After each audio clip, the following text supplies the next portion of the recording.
Thank you for joining us in another episode of the Poetry of Predicament.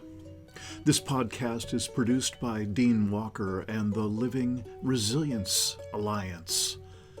Living Resilience exists to offer transformative support and resources to the collapse-aware and collapse-acceptant communities around the world. Our sole purpose is to curate and offer coaching, support groups, courses, and events that assist people in expanding their core skills, competencies, and capacities for facing a troubled, predicament-laden, yet still ineffably miraculous world. All right. Hello and good morning. This is Saturday, March 23rd, and it's 7:32 in the morning here on the west coast of Turtle Island. And we are in the 8th of a 9-session series exploring the quite brilliant work of poet Mark Nepo. I should say poet and teacher and perhaps philosopher. You know, he's really, I think, gone far beyond just his poetry, which is formidable on its own. In any case, this book that we are exploring is called Surviving Storms. And much like Eye of the Storm, late last winter, here in the book club, which was a book written by deep adaptation volunteer coordinator and kind of person of cornerstone importance and inspiration in the DA environment. Terry LePage wrote Eye of the Storm, and it was a kind of a everyday living approach to how can we learn to self-regulate and co-regulate, how to calm our systems and be of service to others in the midst of what promises to be an ever-growing set of stressors. And I found that book in its own right quite extraordinary, so extraordinary, in fact, that I made it into a course here, which is the audiobook version of that book, read by the now late Michael Dowd. So it's extraordinary in a number of ways. So I would invite anyone for whom this is kind of tickling your fancy or got your interest in any way. That book is called, that course is called How to Live in Collapse. And it is, of course, the main focus of that course, that online course in our Living Resilience community space is that is Eye of the Storm from Terry LePage. So enough on that one. Then ironically, and I really had no idea it would go this way, we chose another storm book and about another level of self-regulation and co-regulation, of finding our center in the midst of more and more disruptive and disturbing and possibly even existentially threatening times. And Mark Nepo is a man who knows about soul. He knows about poetry and the mythopoetic. And he knows something about being with people so that they can open up that capacity in themselves in some way. I have never experienced his workshops live or in any form, but I have read many of his poems and books and heard him speak. In videos many times. And I'm listening to his book, this Surviving Storms book. So for those who have been watching the recordings, great. You already knew all that stuff. And so thank you for listening to it again. And Bob, thank you for listening to it again. And just giving people who might somehow have stumbled into one of the recent invitations that said, you don't have to have read this work to find value in this conversation. That's a pretty bold assertion, and I find it true every time I'm on this in this session. And Bob, it's you and me again, and I'm looking forward to that very much. I found great value in last week, and it's funny. I was thinking about you this morning because there are a few ways in which what Mark Nepo is writing about in this selection of brief chapters that we're going to be talking about. There are a number of times when you really came up as an exemplar of what he's talking about. There's a way, Bob, that I'm guessing we might have known each other for a couple of years now. I've lost track of time, so I'm sorry. But Yep. what I've noticed is that in your sharing ongoingly, whether it's in Safe Circle or it's in the book club or any other conversation, it seems like there's a more robust commitment to bringing out what seems to reside in your core. You know, where you look to define your own faith, your own center, your own what inspires you, and what perhaps and I'm sorry if I'm being presumptuous or if I'm off in any way. I'm going to help. You're going to set me straight, but it seems like you've been letting more and more of that out and articulating it more and sharing it more. And that's been very valuable. I'll let you know that that's been very, very inspiring to me. And I think you are, doing a very strong job of finding that center in yourself, then bringing it out to share with others. And I want to let you know over here as a reflection that if what you're looking to do is to in some way inspire or produce some more coherence in the relationships and in the meetings that you're in and so on, from over here you're doing a fine job, and it's really been a pleasure to watch you grow in that skill.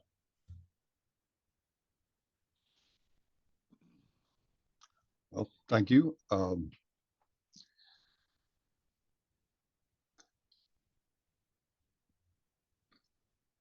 I think that once you are able to articulate things, it becomes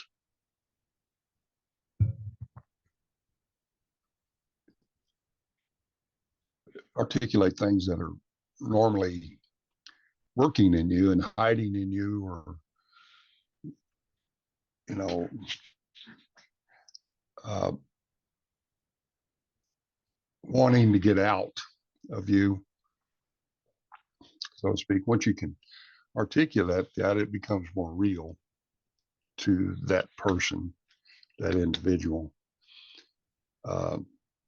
And although my writings, I feel comfortable with my writings and stuff, the verbal articulation of the points have not come as easy. In writing, I can sit there and edit it all I want, and then, but in the real online, here we are kind of moment thing, I don't always find the correct words, but I'm trying to get better at that, because even though you can write something down and you can read it over a period of time, and even edit it as things change, you live every moment with the verbal articulation, and that is to me a little more real. So I'm trying to strengthen that part of it, and so I'll keep working on it. I think it will be a lifetime effort, but that's okay. Hey, that's fine. I did want to also mention that the other night in a different meeting, I appreciated your sharing on what you shared. I thought it was very heartfelt, and I saw a different level than I've seen before in you, and liked it, and I appreciated what you said and everything. So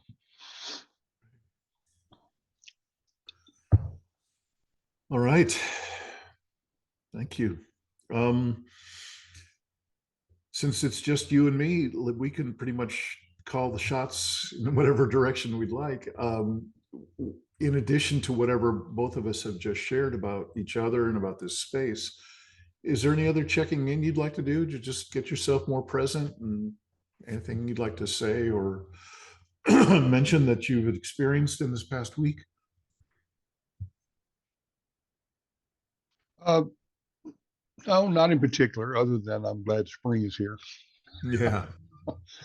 And I've got more sunlight than nighttime now. Um, that's always a good sign. I'm glad to see life coming back out of its slumber, Yeah. out of its needed rest, and ready for it to activate and get on with things and start the new cycle and Yeah. all of that. So, All right. Yeah, over here in Southern Oregon, where I am, spring is also coming on full on and in all of its usual variations, like sunny and warm and 80 degrees Fahrenheit in one day, and the next day, 40 degrees and kind of sleet, gray, not sleet, but gray rain, kind of chilly cold and damp. So we got it all going on, and it's very alive. And Southern Oregon is a remarkably beautiful place to be. I still love it very much. And after having stumbled in here sort of by accident more than 30 years ago, so anyway, here we are with. Um, I just got to pause for a second. I just had a waft of maybe there was one last thing to share in the check-in. And I think not. It's something that is very important, but I think it's for a different context and a different conversation. I've run into some really powerful resources for this kind of conversation. I guess one thing I would do to kind of bridge us into our conversation, Bob, is I'll mention that I think I complained about this back at the beginning of the series because it was a number of my friends and longtime participants here in Living Resilience let me know kind of abruptly that, oh, it's some poetry, some poet guy. No, I'm not into poetry. Forget that. Yeah, yeah, not into it. Okay, we'll see you next time. Bye. And I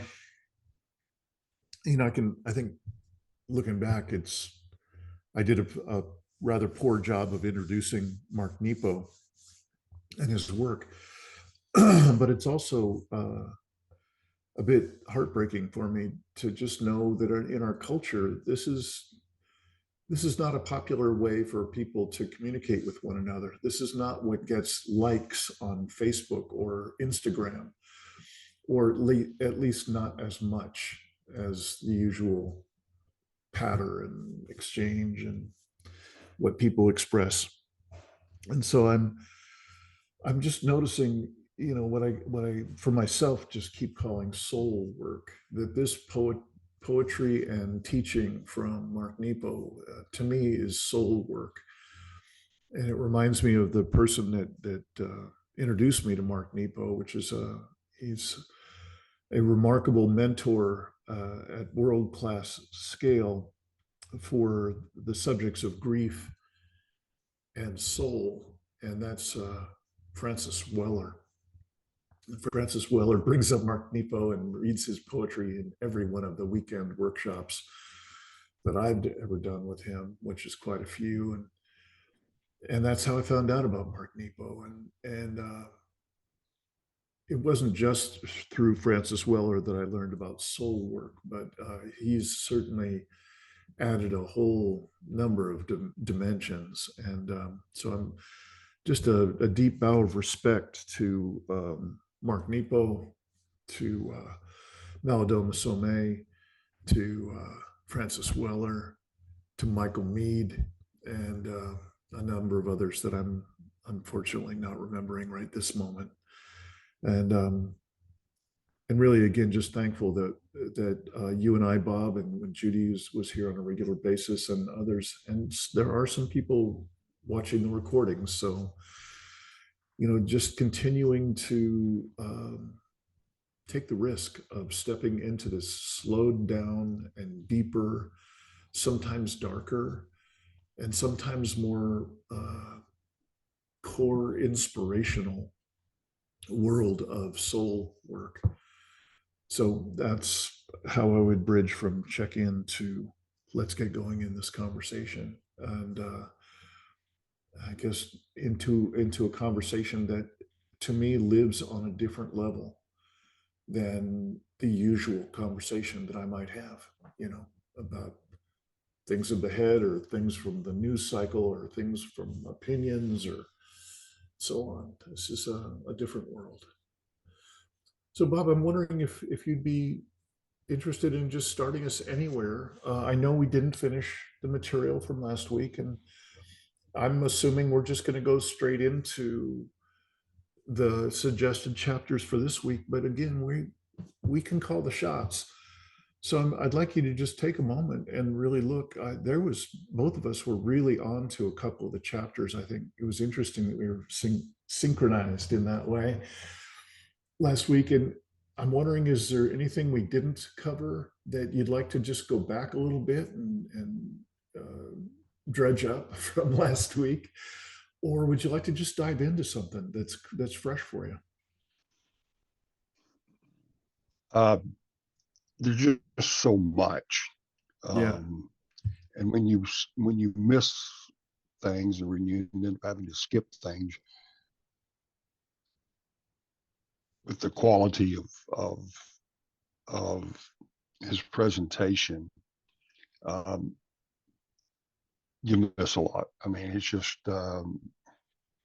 it's inherent in a quality of a book of this level that, if you skip anything, you've skipped a lot. And so I can't a lot of things, but we will not get through this right, right.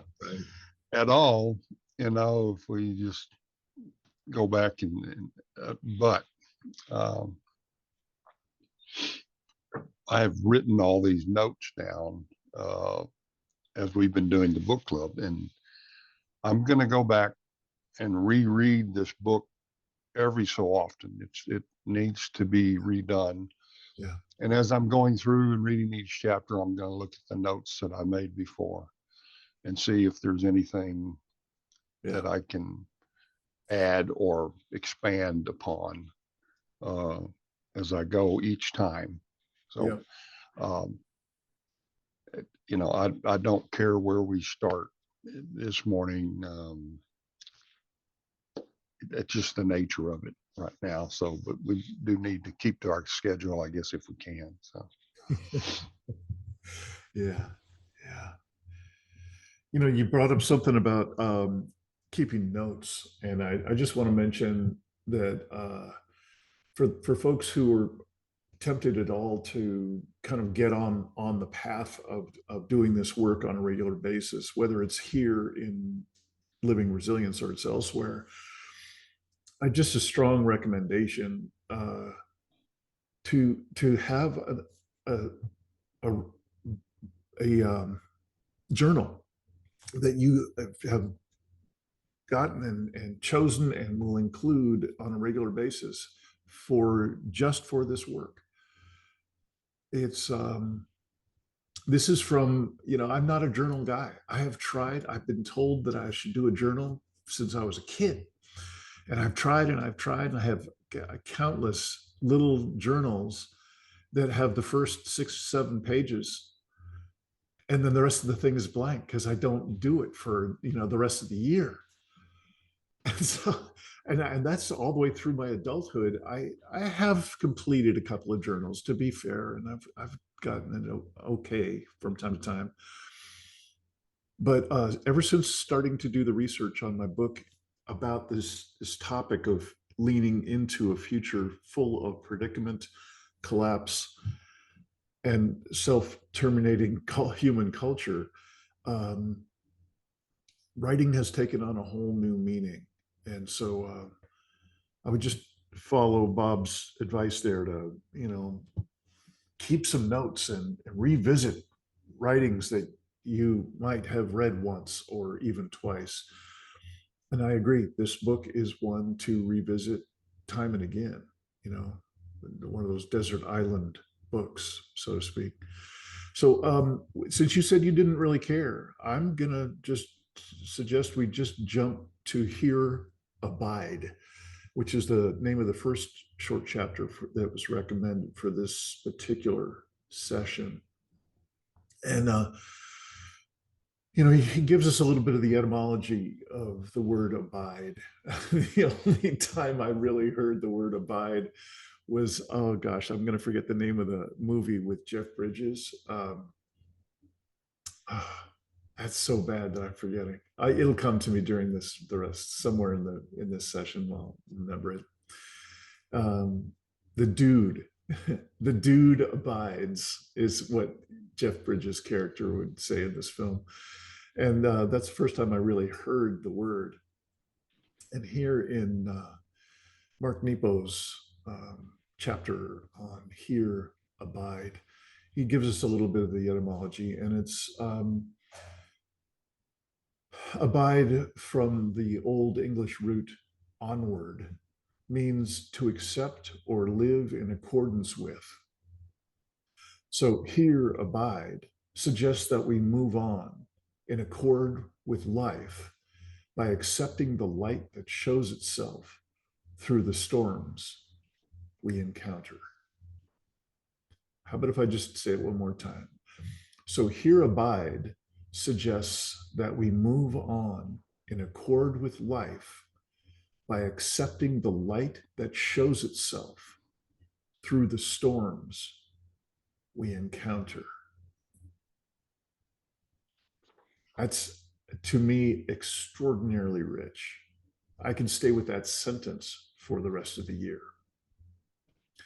Because that's, to me, what the work of living resilience is about. That's the organization that's behind this book club and the podcast and all that. And for us to find resilience within ourselves is to be in constant sensitivity to the light that shows itself through the storms we encounter. That light that shows itself, could that be the source of what we call meaning? Could that be the source of what we call inspiration or oneness? Like that, to me, that is the implicit. That is the ultimate inner and exterior resource. It is the fabric that makes up this universe. It doesn't get much bigger than that. I think, No, it doesn't. I think he's talking No. about that direction, in the conversation. So how can we expand our access to that scale of resource, which ironically is within us and around us all the time, but we have created a culture that starves us of it. So that's just my way of starting into this little chapter called Here Abide. And I hand the baton over to you, Bob. Um, that is an extraordinary verse, and these storms are what we exhibit. The storms are what we have to experience in order to deal with them, uh, not push them aside, but actually deal with them, um, so that we can dissipate that particular storm, that's the occurrence right then, right now. And once it's dissipated, then that allows the light of that situation to come through. And then the next storm hits and has to be dealt with the same way. And even though his book is called Surviving the Storms, uh, I think it could be well called Surpassing the Storms, or Beyond the Storms. You know, like Terry's book, Eye of the Storm, is very indicative to the point that, you know, you remain the calm, uh, composed, kind, loving entity that you truly are, while all around you is going to hell. And, you know, if you live in the now, if you live here, if you abide here in the moment, in the now, then that's your job, is to stay the eye of the storm, survive the storm, surpass the storm, so that the light can come in and keep supporting you until you get to the point where the light is what you see all the time. And the storms that are storms for others are no longer storms for you. And there's many spiritual teachers throughout history that have said exactly that, that is what we need to do. And we'll get to that in maybe something a little bit later here, but that's my response to that particular sentence or phrase. Sure. And so we'll go to the next one. What's your next thing? Well, or you can re-respond, you know, whatever. Yeah, if you don't mind, I just got one last thing on that particular chunk that we're talking about. He brings up, well, let me just read it, and he just brings up another take on what else is necessary. Well, I'll let his writing take care of it. The legendary psychiatrist Viktor Frankl, who survived several concentration camps, once recommended that the Statue of Liberty on the East Coast of the USA be complemented by a Statue of Responsibility on the West Coast.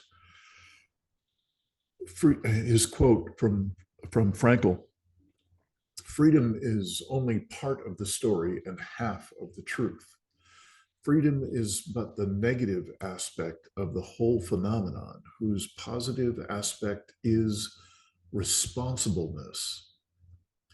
In fact, freedom is in danger of degenerating into mere arbitrariness unless it is lived in terms of responsibleness. That is why I recommend the Statue of Liberty on the East Coast be supplemented by the Statue of Responsibility on the West Coast." So, to me, this is a really strong point. Viktor Frankl is not a guy to mince words. He's an extraordinary human being. He was an extraordinary human being and a pillar for what it is to find hope and to find aliveness and relationship and connectedness in the most desolate of human experiences. And so for him to call for responsibleness, and particularly he's saying, hey, USA, take a look at yourself through this lens. He's suggesting if we just stay with the track of liberty as our core in the USA, and especially in the way we've been doing it to that point when he's doing this writing, that he says, in fact, freedom is in danger of degenerating into mere arbitrariness unless it is lived in terms of responsibleness. And so if we could just spend a little bit of time here, again, Mark Nepo doesn't tend to go dark much. He doesn't tend to go into the strong, stern recommendations or worse from himself or anybody else. And I shouldn't say that it's necessarily even stern, but this is Viktor Frankl, who knows what he's talking about. And I would just like to explore for a couple minutes with you, Bob, if it's okay, to have we degenerated into mere arbitrariness about what we call freedom or we call liberty, and that's what we stand for in the USA? Are we missing something by not having a particular level of responsibleness for our lives, for this country? Viktor Frankl has lived with his freedom taken away. Mm-hmm. And yet he was still responsible. He did what he had to do, endured what he endured, experienced what he saw and experienced, but responsible enough to keep his center, keep his eye of the storm there. And only by doing that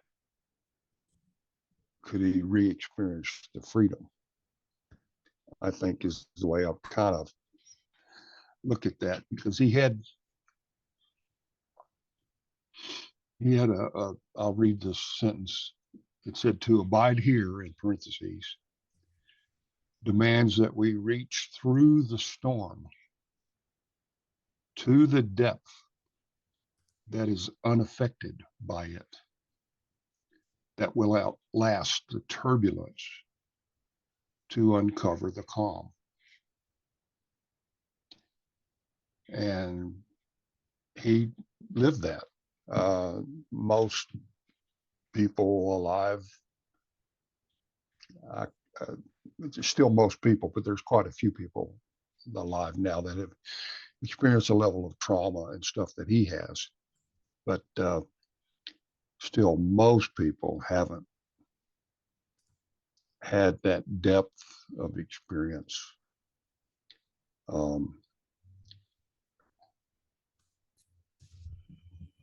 And so, yeah, when he says something like that, it's profound, it's true, it's coming from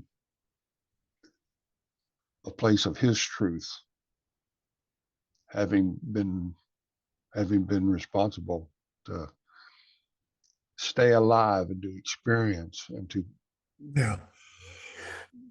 make it through the storm. So.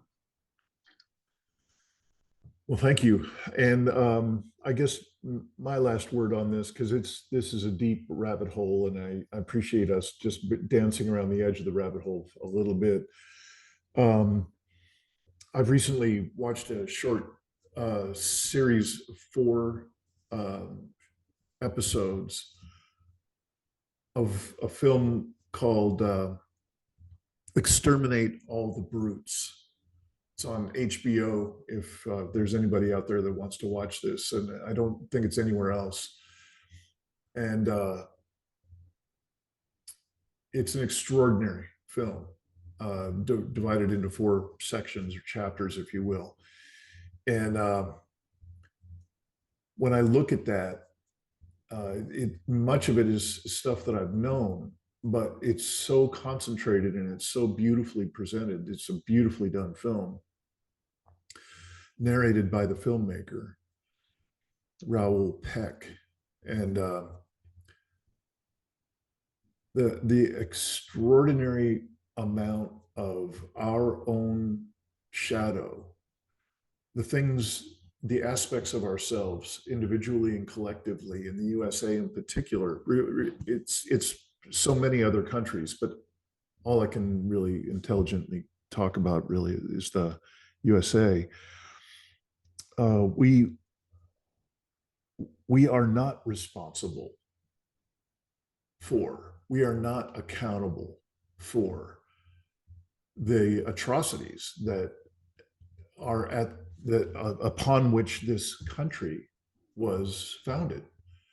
The genocide, the slavery, the extraordinary cruelty that is still woven into the systems that we have present today. So I guess I'm putting a long-term post-it note on this particular chapter, this particular page, and so on, because I think there's a lot to explore here. Certainly more than we have time for, and we have a whole lot more of this book to go into. Um, I think this is a very, very dark, but also, this is the nature of soul work. This is where the darkest of the dark lives. This is where our shadow lives. This is also where our core connection with our Earth Mother and with the universe lives, in this dark and sometimes muddy, sometimes murky world of the soul. So I just want to, again, just pin a note here to that I will be coming back and revisiting this conversation and these points and Viktor Frankl's points here. And thanks for dabbling a little bit with me in there, Bob. And how about if you take us on a slightly more upbeat track out of this one? Uh, well, you for the people that don't uh, differentiate too much between everything that happens in their lives, um, they don't understand the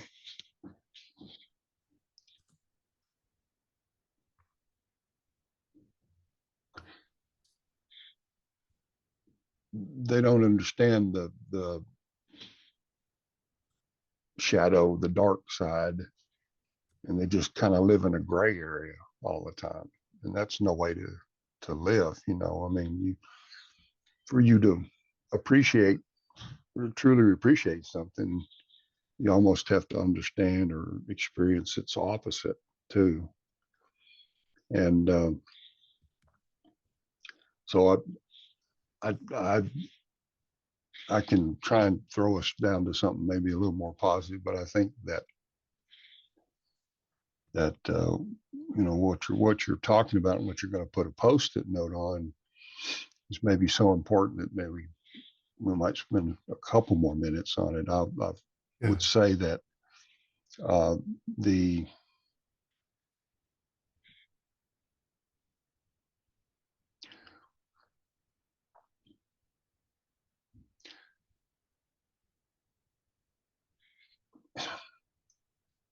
we are humanity in general, and the United States in particular, views everything from an anthropocentric point of view, um, human-based domination, nature as material to be used up only and not with agency kind of way. And how can you expect any other um, result than what we've got right now? I mean, it makes sense that that we're in this mess in the first place. Yeah. It There's no other way it could have gone down, you know. Um, so anyway, Yeah. it has to be. Go ahead. Go ahead. You sure? Yeah, Okay. yeah. Go ahead. Um, I I would like to just give Mark Nepo some credit because he actually helps us bridge back into something a bit with a bit more light, with a bit more openness to possibility. And that's how we could explore some provocative, prompting questions that he suggests to, if we were to do this as in journaling or in conversation, use these questions as prompts for us to be able to find that kind of coherence with other people. If we're having this exploration together with others, if I'm looking deep within myself to answer some of these questions, it's likely I'm going to find some kind of core inspiration, some of that light he's suggesting that we invite into ourselves starts to show up. So I'd like to just read a few questions that he offers as prompts for that kind of journaling, that kind of conversation. Whether we're facing personal crises or social tragedies, these sustaining questions remain. How do we practice enduring without becoming what oppresses us? How do we outlast the turbulence to uncover the calm? How do we endure with kindness? How do we here abide and live in accordance with the more lasting elements that sustain us? So these are just a few offerings of conversation prompts, journaling prompts that can get us going out of what can be a real swampy place to spend too much time in. This is a conversation. The essence of this conversation is something far larger than any one of us can handle on our own. There are elements of it that only we can handle alone. And these kind of questions can help. And ideally, we find other people with whom we can explore these questions and answer these questions.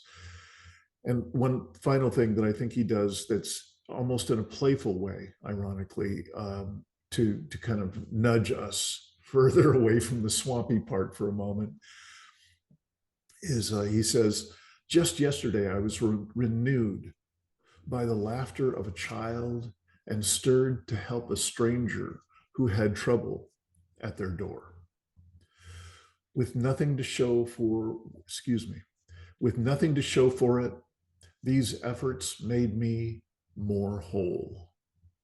You see, at times we stumble into grace. And by my version of defining grace, as he's saying it right here, is that we stumble into a pausing moment where we can see some light in the human condition, even at the bottom of a well full of desperately difficult elements of the human condition.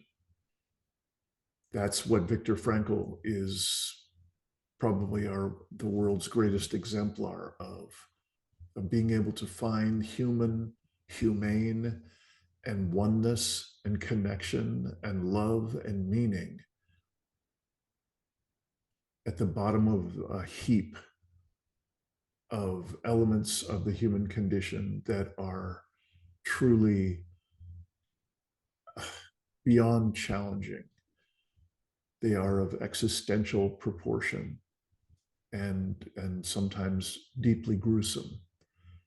So here he's reminding us we can start to ease our way out of that swamp by noticing the sacred in the ordinary, noticing these magic moments that are available to us every day. So that's doing my best to bridge us out a little bit. And I don't know if there's anything more you'd like to say about this chapter about abide. Yeah.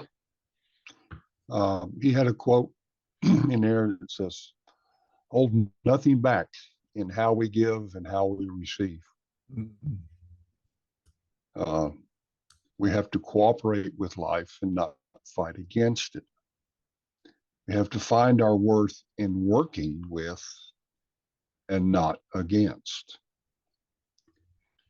And I thought that is exactly what defines why we're going through the collapse of industrial civilization. We're fighting against everything, you know. Yeah. We're holding back in fear. Uh, we're not cooperating with life. We're dominating it. Yeah. We're fighting against it. Holding ourselves separate from life and from each other. Yeah. Yeah. Yeah. Beautiful. I too had outlined those quotes that you read a minute ago. I thought they were very important. And yeah, so he also says in that chapter, surrender to and say yes to life. That's not a quote, but that's just what he was getting around to saying. Mm-hmm. Mm-hmm. And then saying yes to life is how we find grace, is how effort finds grace. And I think that's important to bring up to this, that when we're calm, when we're the eye of the storm, when we're quiet, when we can be meditating and prayerful or whatever, and we can find the oneness, the important part is to not stay with that, not escape from the material existence that's all around us that makes us up, makes us alive, physically living, but that we have to have effort in order to find grace. We have to try and use whatever it is we glean from our experiences, our calmness, our kindness, and put those in our efforts. And through those efforts, we will experience grace. And then he says, no one is exempt from that. And it says, no one can show me how to abide.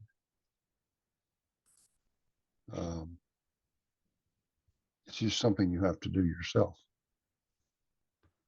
You have to find your own way to abide.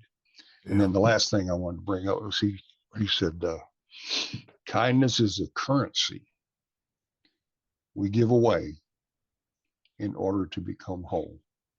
Yes. It's a beautiful thing. Mm. Mm. This is one of those chapters, again, I think we could spend, the whole session on it if we wanted to, easy. It's so true. It's so true. All right. Are we ready to move into the purpose of memory? Okay, why don't you go for it? Oh, good. I haven't got many notes on this one, but yeah, I don't either, but let me just take a few quiet moments and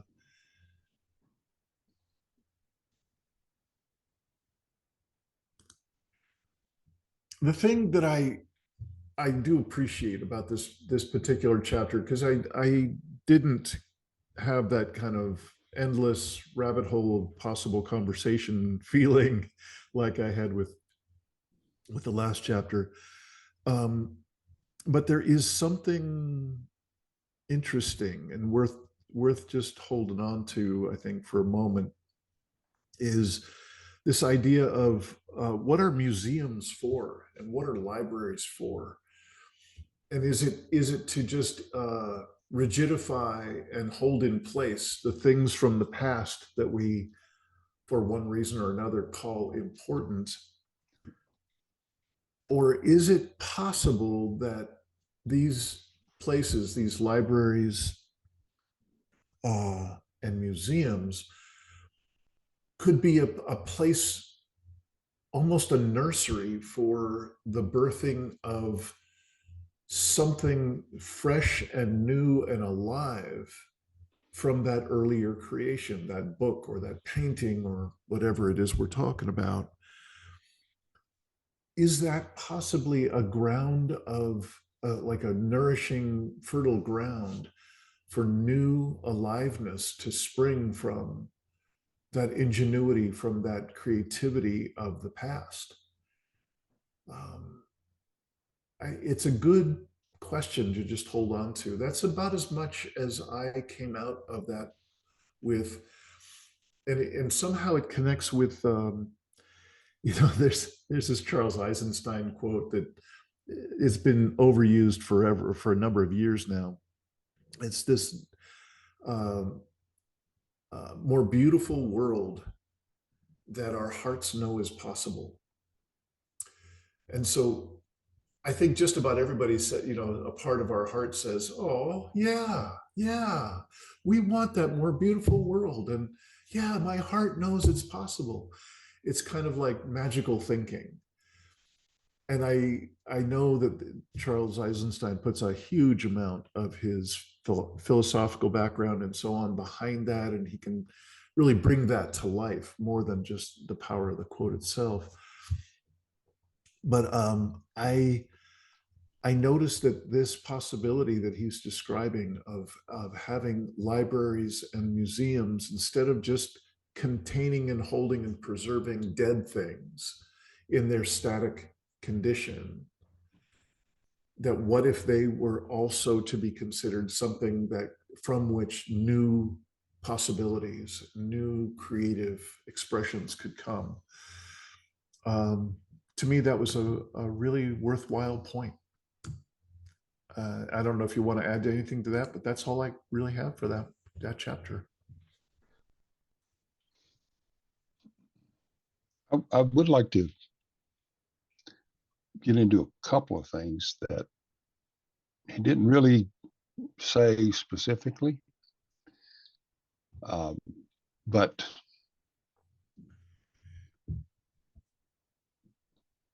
for the full history of conscious hominids,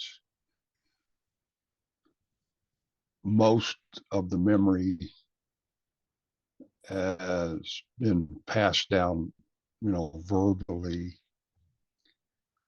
or in conjunction with uh,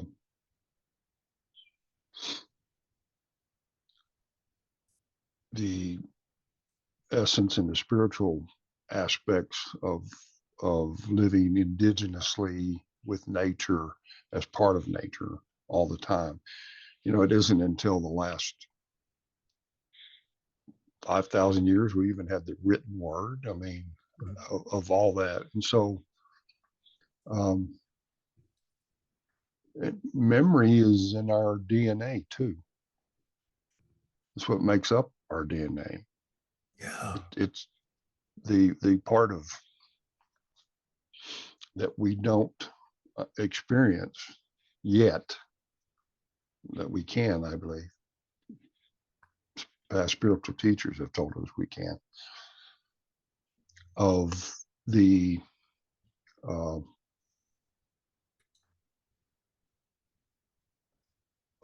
of the part of us that is the true part of us um,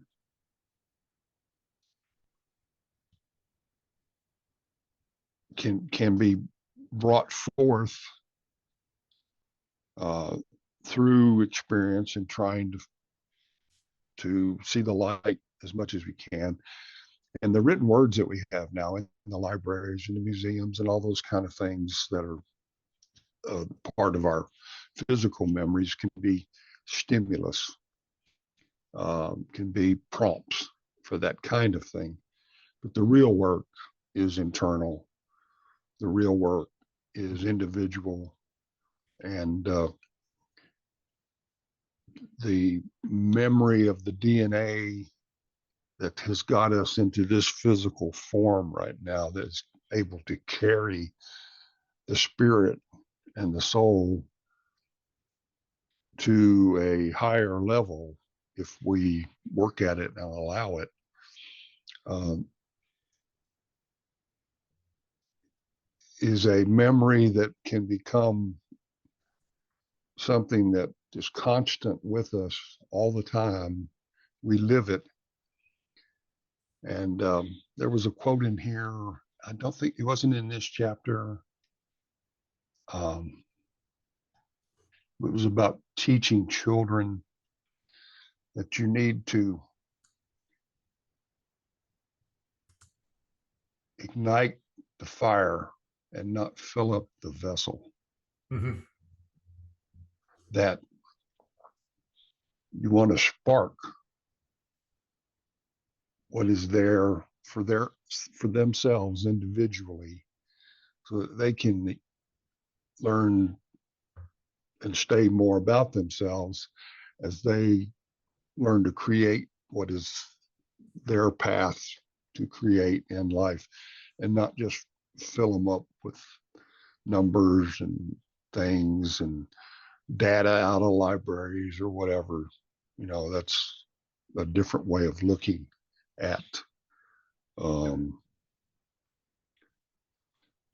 at the educational kind of progress and the use of memory kind of way of looking at things. So that Yeah. was just another thought that came up there when you were talking about that. So Bob, I'd like to just jump right to the little chapter that I think you're pointing to. It's called The Honest Classroom.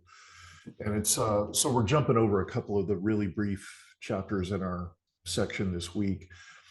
And it, I think, well, just that second paragraph in the beginning of The Honest Classroom, the French philosopher Rabelais, yeah, that's where it was. a child is a fire to be lit, not a vase to be filled. The premise is that each of us is complete to begin with. We only need to have our filament of wholeness ignited. Wow. Wow. That says it all right there. And as we view things anthropomorphically, with humanity as the epitome of things and as the ultimate of creation and da da da da, da, there's no way we can understand what wholeness is. It doesn't make any difference. You're just going to be filling up with one culture's garbage versus another culture's garbage, anthropomorphic garbage, instead of a unifying wholeness and oneness that underlies it all. That is that is the basis of everything. And so that's a totally profound little paragraph right there. Yeah. So he's going on in this chapter, and I take this chapter and almost immediately adapt it to, I got some pretty wild assertions going on in this body of work and in my own practice. When I'm talking with people like yourself, Bob, who are, right up in this conversation, engaged fully, I think we are the leaders that we've been waiting for. If ever there's needed to be a quality of leadership, on this planet at scale, and whatever scale it is. You might be up there, leading a nation, Bob, and I might be leading my little neighborhood group. It's different for different people, but I consider us all leaders. And in that way, here he's talking about teachers, but I believe that teachers are also leaders, and leaders oftentimes can be teachers as well. And the old style of learning, which is basically just that idea of filling up a child as if they were a vase, and with water, and with the static amount of learning, and you can just fill them up and fill them up and fill them up. That's the old style of teaching, the old style of leading. And what he's doing here is kind of wiping the slate clean and saying there needs to be another way to lead, another way to teach, another way to interact with people, so that they feel this interaction that we could call learning, or we could call community development or something. It could be something far more deeply inspiring, like lighting that fuse. Like, I've never heard a sentence like that. The premise is that each of us is complete to begin with. We only need to have our filament of wholeness ignited. Oh my gosh, what a brilliant way to frame it. So that's kind of, I'm just taking poetic license here on my own, and I'm kind of spreading out what he's saying about teachers and students and so on. I'm taking that to mean anyone who's in any way leading, any way authentically expressing in this world, from this soul neighborhood that Mark Nepo's talking to us about. This is truly inspiring, and this is the kind of leadership that I believe is the only thing that will have small pockets of wisdom, small pockets of people who cared enough to learn from our mistakes, when we're coming back from the ashes of some number of billions of people aren't going to make it. So will we have any pockets of community, small little pockets, where people have actually learned how to teach, how to lead, how to learn, how to be coherent with one another, how to create together? Yeah. So that's how I would. That's the only way humanity will survive. Yeah. Yeah. I agree. It is. Yeah. I want to, since we're talking about classroom and teaching stuff, I will go back to the chapter that says building what we can serve, because it mentions the classroom. It says life is nothing less than an honest classroom. And so I have a quote that I often read from the mother who was the collaborator to Sri Aurobindo, that said, life on earth is essentially a field for the progress, but how brief life is for all the progress that has to be made. To waste one's time seeking the satisfaction of one's petty desires is sheer folly. True happiness is only possible when one has found the divine. And I think that is the level at which, if humanity can, some of humanity, because not all humanity is going to do it. Not everybody is on the same level in their spiritual evolution, Yeah. if they're on their spiritual path for this lifetime.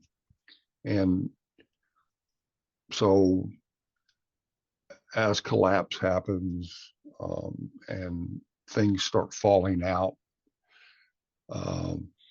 if humanity does live, I think that the people that will make it through that bottleneck will be the ones that have found the divine within them Mhm. and automatically every moment abide here, live in the now, understanding everything in its true reality,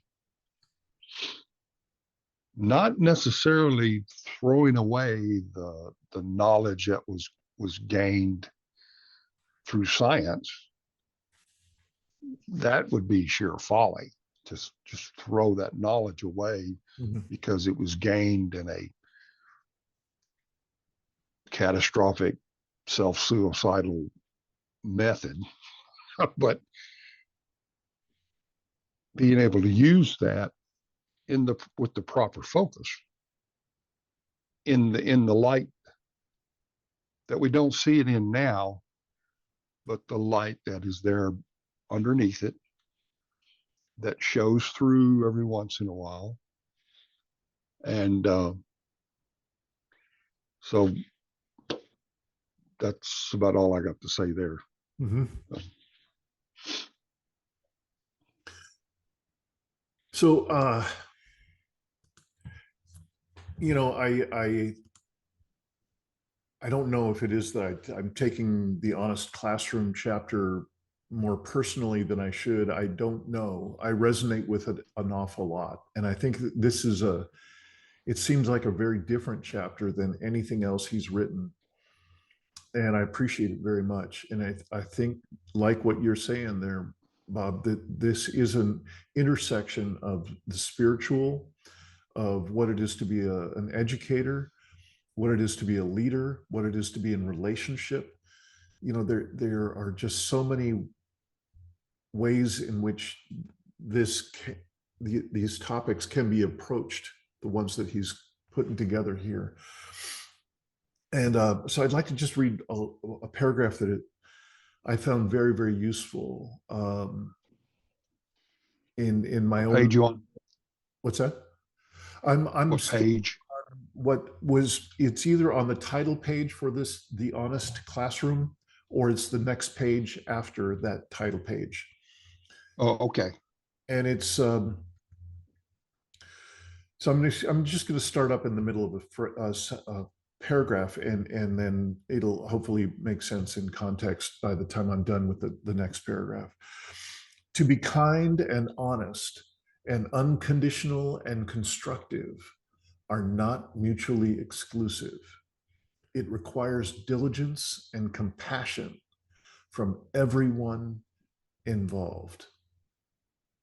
So there's a lot there. We don't think we have time to really go into it, but I think, you know, when we're talking about this polarized world we're in, to imagine people sitting around a circle from all the different points of view and politics and blah, blah, blah.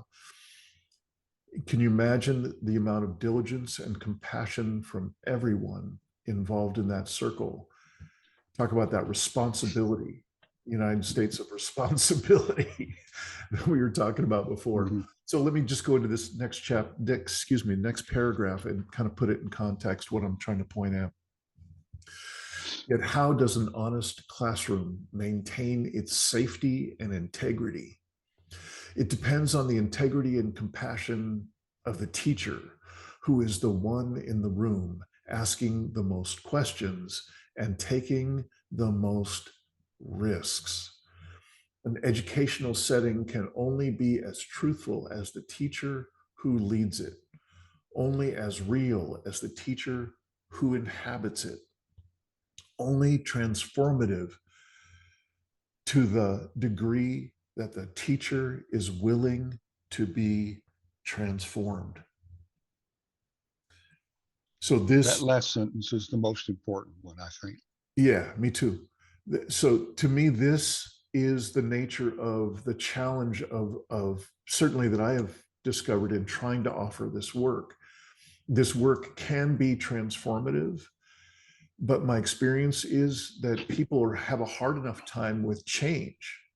Change is a stunted, smaller version of what wants to be transformed. Change is very, very difficult for us at scale here. And again, I'm mostly talking about the USA, but people can hear it how they hear it.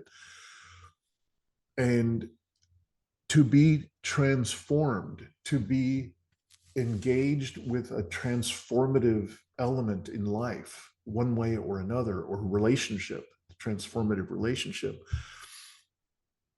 it requires the utmost in self awareness and self transparency, authenticity, vulnerability. You know, I just love how he weaves all those elements into that one paragraph. So I'm bringing that up because it's very, very real to me, and it has been real ever since I tried to open my mouth and say, hey, I'm concerned about this stuff that's going on in the world. What do you think? You know, I'm speaking to a friend or a relative or someone I've just met. And that began my learning curve over decades of how to be open and vulnerable and open to being transformed. uh, I think that there's much, much value in this brief chapter. So let me just be quiet and ask if there's anything sparked for you in this, Bob. I picture ancient tribes of indigenous people picking their leader, not because the leader wanted to be picked or was the strongest or could bring in the most meat or, you know, but because they were the wisest, that they had knowledge that the other people didn't, and those people recognized that knowledge. And the person didn't have an ego or much of an ego, Mm-hmm. uh, you know. And I think the leaders in the future are going to be the ones that are pushed into leadership by others because of what they are doing, how they're existing, not how they're trying to force others to believe or anything that has to do with the ego at all. Right. Um, and so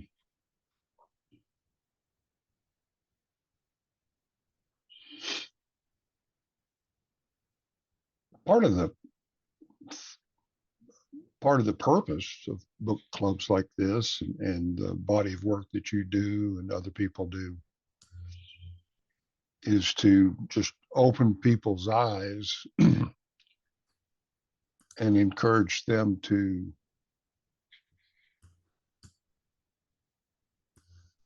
learn more about themselves.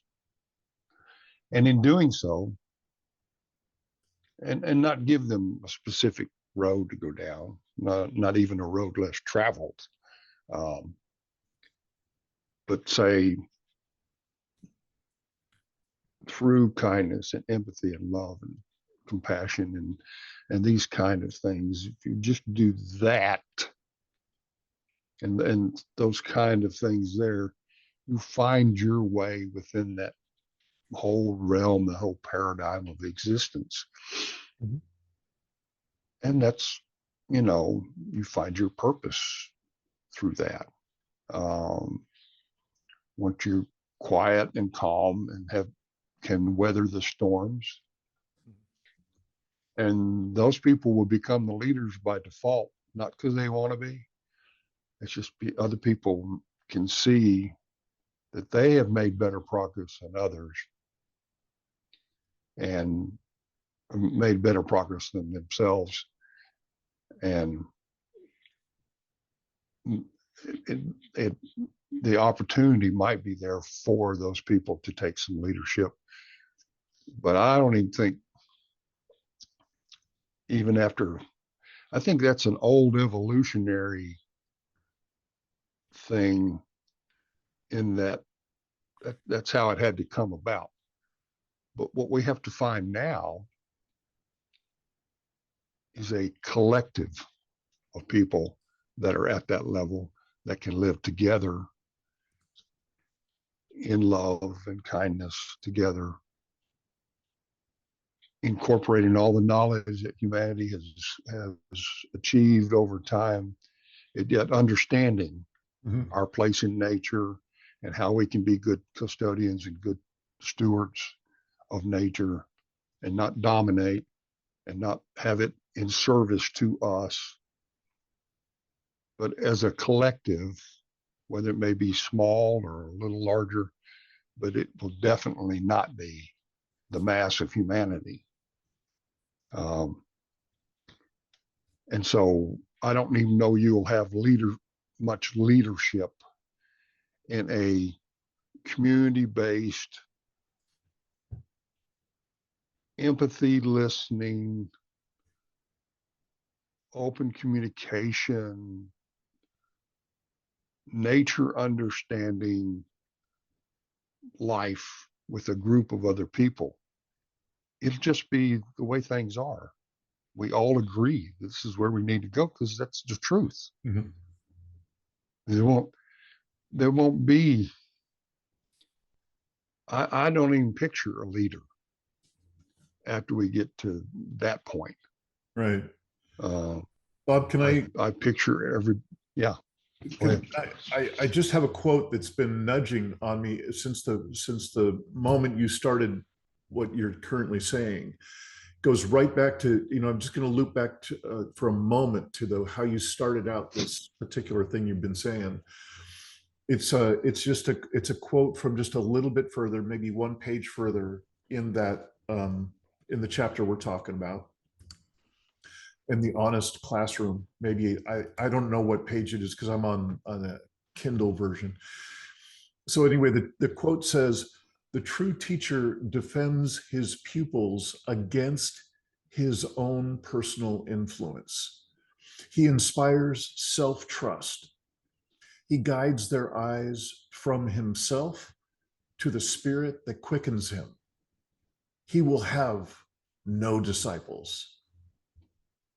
So I know that's a few minutes ago in what you were talking about, but it seemed like it was just a great validation of what you were saying. And maybe I was validating what he said. yeah, maybe, maybe. I'm just looking. Mark Nepo, this is a relatively short book, and it's a short read, and these chapters are relatively short, and so there's only so much he can do in terms of offering prescriptions for how can we make things better and so on. Here's a little simple thing that I think might be a seedling of possibility of bringing a bit more wholesome learning environments together. So let me just dive into a paragraph. More broadly, the encouragement of expression is vital to our culture because we now suffer from an epidemic of suppression. One way to heal this rupture is to instill a deep regard for expression in our children. Then, in time, the cultural gulf between inner and outer, and the schism between self and other will diminish across our society, so that speaking our minds and hearts before others will not be such a traumatic event to be avoided. So it's just an idea. It's just a little seedling of an idea that he's suggesting, what if we invited more wholesome and authentic expression from our children? And what if we taught them how to hold space for one another when each child gets up to express themselves in whatever that way is? What if the rest of the room learned the skill of holding space and actually authentically listening? I have to agree with them that that's quite possibly transformative all on its own, right there. So I just wanted to point that out because, bless his heart, he tried to put a little bit of a prescriptive or a possibility for some sort of cultural correction in a book that doesn't have room for it. So, yay. Good job. Yeah, I mean, he's saying, yeah, don't ban DEI. You know, you Yeah. want diversity. Yeah. You want inclusion. Yeah. Uh, it, what are you doing, people? You're trying Yeah. to strangle, our consciousness and run us down a certain path. This is the only path to be on, you Yeah. know. Um, You know what, Bob, I agree with you.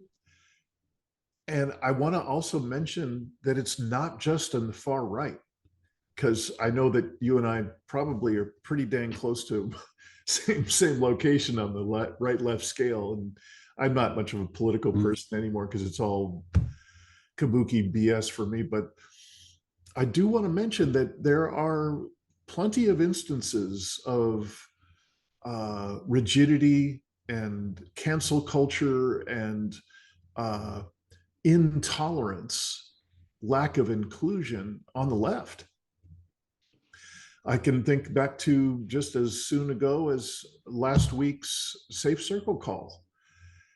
I had a person on who I hadn't seen for, God, more than a year, and he's been the occasional guest on Safe Circle calls for, I don't know, 8 years or something. And he actually finds himself on the right hand end of the spectrum. And he started talking about some of that in his sharing, his just sharing in the call. And there were a couple of people who are regulars to the call who, as soon as he said what he was saying and got going, they just left. It was intolerable for them. They just would not hear those words, and they would rather just completely leave. And I don't know if they'll come back. I hope it's not forever. But I just want to be sure that it's mentioned that this is the next plague. The next plague is our rigidity of identifying with our opinions and having very little of that center that you and I talk about from time to time. That we're really not a culture that has a center to refer to. In one of those quotes that I just read a little while back, that really, that here it is. The true teacher inspires self-trust in the students. Self-trust, trust yourself instead of having being some sort of disciple to my truth, that I am up here being the wise teacher. So anyway, I'm just mentioning that as a way of noticing some of the challenge, just a small fragment of the massive challenge that we've got to somehow reconnect with one another, somehow find a way to interact with each other that is more wholesome and nourishing and inspires us. What is it? Sparking the inner flame in us with each other. I understand what you're saying, and it is true. But I don't know if us looking at it with the mindset that we've got right now and saying that's what we need to do means anything. I think the only way it's going to mean anything is once we're there. What Once each of us individually is there in our ability to communicate, in our in acceptance of diversity and inclusion and all the different qualities that make up uh, our human existence, but all knowing that we're all part of the one that is the light that can come through the clouds every once in a while and show us that what is behind. And so I don't know that it's important that we get to the masses in that statement. I think it's important that a significant number of people achieve that and hope and then be able to live by a different knowledge, a higher knowledge than what we have right now, incorporating what we have, but living by the higher knowledge to get us into the next steps of what's going to be part of our evolution.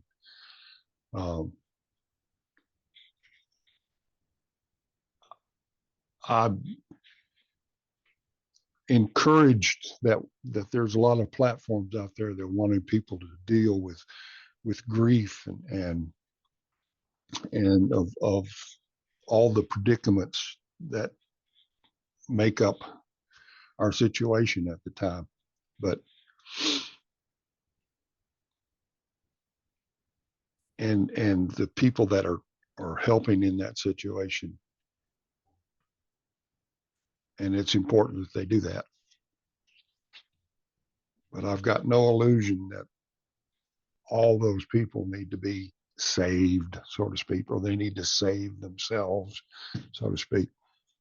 It's only going to be a sustainable number of human beings that can go on,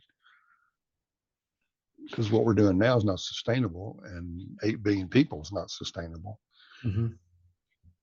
You know, whatever nature says is okay, will be okay if we are good stewards and good custodians and work with nature and understand nature enough to work with it to make it through with a different level of higher knowledge. So Mm-hmm. pushing people to find your own path, that is the most important thing, because it doesn't make any difference if you're one of the people that makes it through or doesn't make it through. You're going to die. Mm-hmm. And when you're dying, what do you want? Do you want to be at peace? Do you want to be struggling that, oh, I want to live more. I haven't finished what I'm supposed to do. I'm not there yet. I'm I'm sorry for what I did. I'll do better. Let me live longer. No. If I'm at peace with God and I feel comfortable with that, then I'm okay with it at that point. Mm-hmm. But everybody's going to get to that point. My Yeah. mom, when she died, I was not there, but I heard that she struggled and was not wanting to go and was fighting death. And I'm not going to do that. If that happens to me, I will have failed in this lifetime, and I'll have to look forward to the next one, because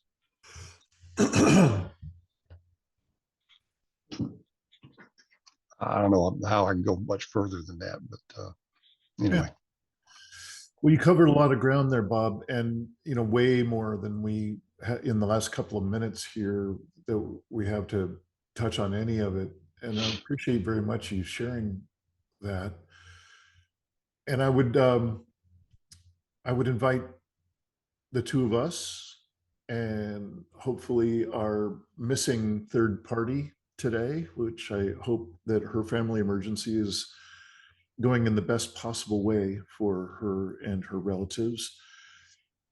And I would invite anybody who's watching this as a part of the recordings version of this book club to come to next week's session, which is our last session officially for this particular exploration of this book.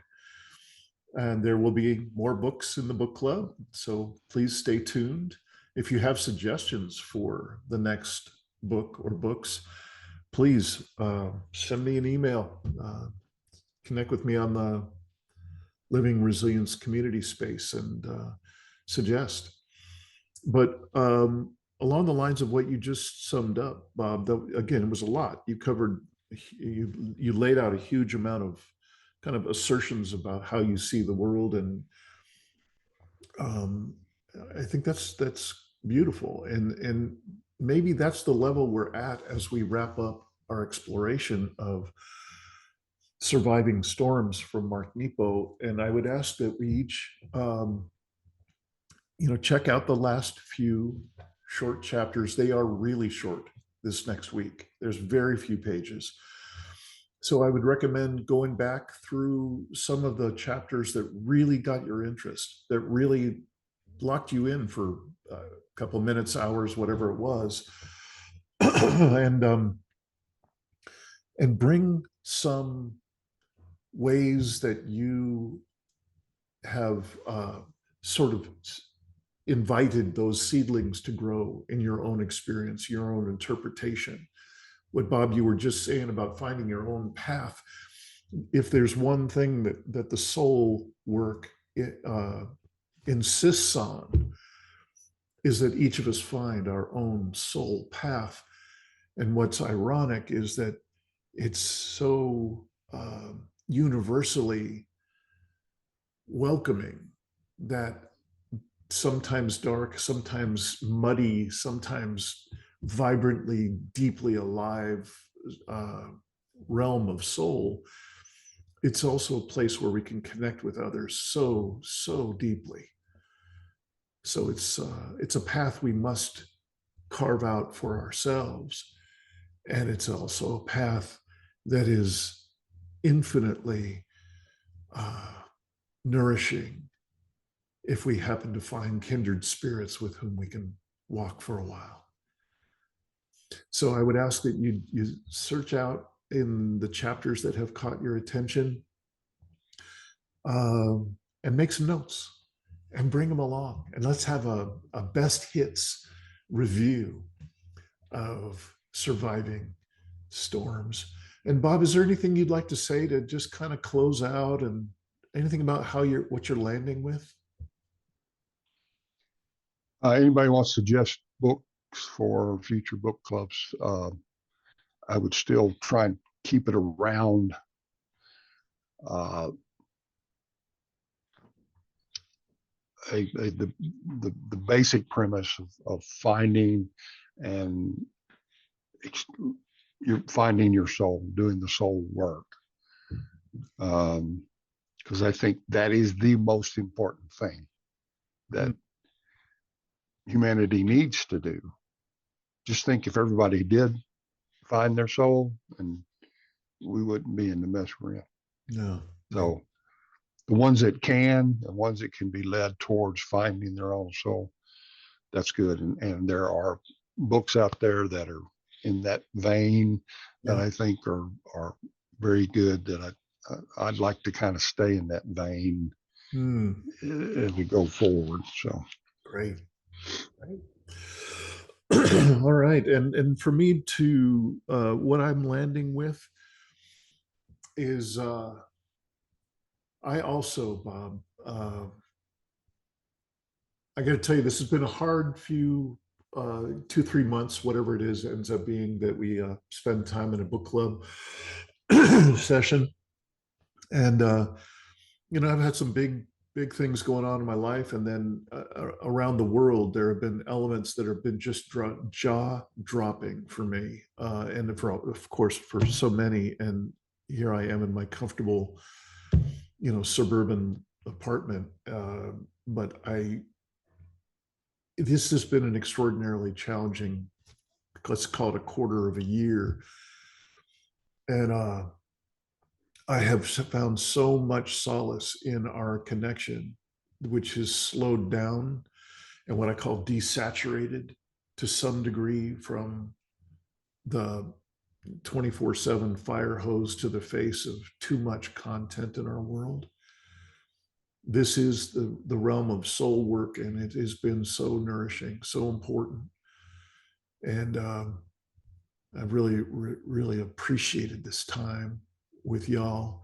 And so I better stop now because I'm starting to make it sound like I'm ending it. And we still have a very rich session next week.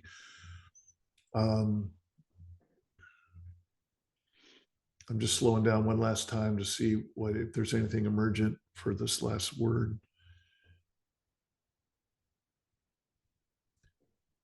You know, to me, the simplicity and the quiet and the slowdown is more precious than gold to me. And at this point in my life and this time in our challenging world. And so I just want to really offer a deep bow of thanks to everybody who's participated, whether it's through the recordings or being here live on screen. These small moments of relatedness and connection in the soul neighborhood have been very, very nourishing. So thank you.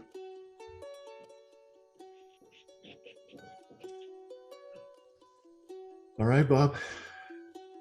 Have yourself a good one. And I guess, hopefully, see you next Tuesday in Safe Circle. Oh, yeah. Yeah. Cool. All right. Cool. Thank you, brother. See you, man. Thank you for joining us in another episode of the Poetry of Predicament. This podcast is produced by Dean Walker and the Living Resilience Alliance. Living Resilience exists to offer transformative support and resources to the collapse-aware and collapse-acceptant communities around the world. Our sole purpose is to curate and offer coaching, support groups, courses, and events that assist people in expanding their core skills, competencies, and capacities for facing a troubled, predicament-laden, yet still ineffably miraculous world.